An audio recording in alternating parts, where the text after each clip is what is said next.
Hey folks, Jay here. Wanted to give a little update on my RC drift car builds, where I'm at in the progress. I'll just break them down front to back. And yeah, I've been into RC drift for about 12 months. Never really have paid attention too much to it in the past, but had some local guys pull me into some things last year and really appreciate they did. And since then, it's just completely taken off into something that I never expected it would. Still love crawling, starting to get into boating, still do the trails, but this drifting stuff, for some reason, has really captivated me. So I figured I'd share, what I've done with my cars and, break them down, what I like about them, and yeah, just give an update. So probably doing this backwards, but this is my latest build. It's an S13 Yokomo MD 1.0. Just picked up this body from a local guy, so appreciate that. Cars might be a little dirty from a recent test and tune, but this is a bone stock outcomes kit from Yokomo. And it's got basically it's just the full kit build when I come to think about it. I've only changed really one setting and just, tweak damper settings. But otherwise I've left it how the book calls out of the box. Electronics wise, I run an SPD 03 V2 and a V4 gyro. I run Spectrum receivers, radios, and then I'm a hobby wing guy. I like hobby wings, so I run all the XD, is it XD XR10 Pro? I think XD 10 Pro, and then the D10 10.5. But this is how the car looks. We run primarily surface-wise. We run on polished concrete or P-tile, or outdoors on asphalt. This is MD1. Only setting I've changed on this one is this rear. There's like 3 settings in here. I don't know if you can see this. There's 3 settings on this little bar. You can move it up and down. The book calls it for the lower setting, which I think, I'm not sure if it eliminates squat, but I believe as you move up, you get more progressive squat and it changes the pitch of your lower arms. So I have it on the second setting. It seems to work the best. I did some research on Facebook and asked a few other guys, and they're also running it on the setting. It seems to be the best right now for me and what we run on. But that's really the only setting I've changed. The slide rack, these slide racks on these are also a little different. This was a pain in the butt to get set properly. Also, and I think the reason is because you have square bearings on a round slide. So the bearing and the slide almost have to wear in a little bit, but after it wore in, I've had 0 problems just tightening this front screw up here a little bit and backing it in. But that's about it. It's super solid car. I think what I like most about this car is it's super aggressive. It's by far the most aggressive chassis I have, meaning it's fast in your door, excellent exit corner speed. Yeah, it's just very aggressive driving, not a chill drifter by any means.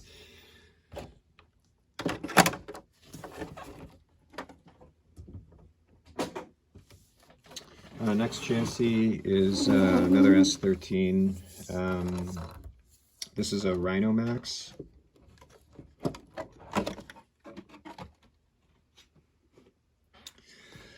This is a RhinoMax V2.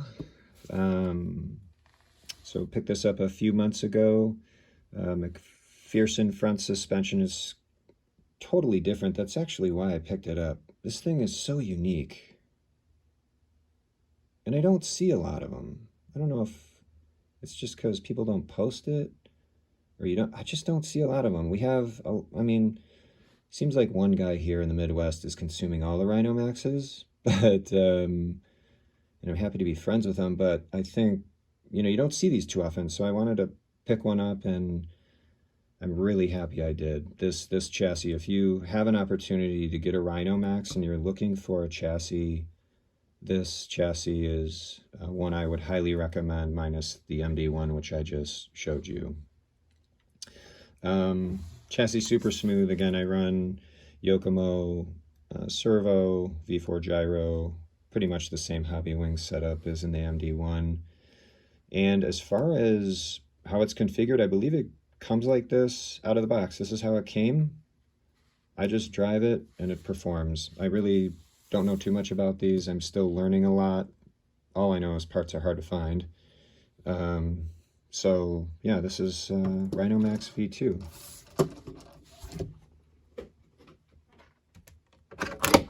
Those two cars too, the RhinoMax and the MD1, are primarily my comp cars. Just very aggressive chassis, the way they run. Deep in angle. AE86. This is started off as an RMX, MST RMX 2.0, and since then have done the Fast Factory RC comp conversion on it. So Fast Factory RC sells a flex deck for these, and it allows you to do a couple things. It allows it to flex, for one, which just helps with roll. I found it helped with corner exit speed and just overall performance. It allows you to move the battery back. And then they also have an upper support bar here, which allows you to take the standard, you know, flat mounted servo, however you want, horizontal or vertical, and mount it here, which brings the weight up a little bit. The car handles a lot better. Other than that, this has most guys with MST RMX 2.0s will generally start with like turnbuckles, I believe. So you know, turnbuckles, but most of the RMX 2.5 RS carbon stuff to try to just make it a little lighter. But yeah, run stock electronics. This one has a SPD 03 V2 servo with a V4 gyro. Just the smoothest setup, I think. I've tried ProTech servos with V4 gyros. I've tried a whole bunch of different stuff. For me, this is my jam right here. I like this. Stock electronics from MST. I don't know. I can't get these things to fail. Once they fail, then I'll replace them. But I abuse these things. This car does everything, indoors, outdoors, and it's just a blast to drive. It's a little bit different though than the RhinoMax and the MD1 in that just the way it slides in corners is a little bit different. I've tried to do some things with this car to help it, you know, be a little smoother, maybe not pendulum as much, where the rear just is all over. It doesn't have a consistent slide, and that is I've gone to a +5mm wheel in the front to the rear, so I'm wider in the front to the rear, and it seemed to help, you know, get rid of a little bit of the pendulum effect I was getting with maybe the new weight of the car. I'm not sure. And then yeah, racing big bores. I like these. I like this suspension. I don't know if anybody runs this, but it's served me well. So that's AE86.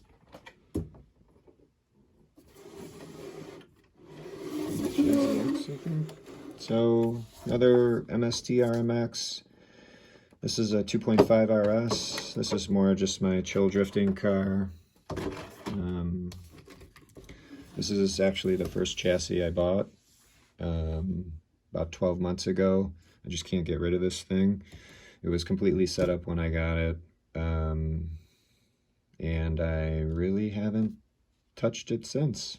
So I really use it for everything. This car is super dependable. Again, MST stock electronics in this one. I just upped the pinion gears just to get a little more speed out of them, or change out a tire configuration to keep up with some of the guys that are running maybe some more of the comp related chassis, but I mean, MST RMX, great starter chassis for the price. I love it. I guess it's a little harder now that RDX, you know, Rev D's coming out with stuff. Just drove the new Rev D, and that thing is super smooth out of the box. But love the MST RMXs, and I don't have a problem finding parts for them. It seems like I can find parts for them pretty quickly. So yeah, so that's where I'm at, and hope you guys enjoyed the video, and thanks for watching.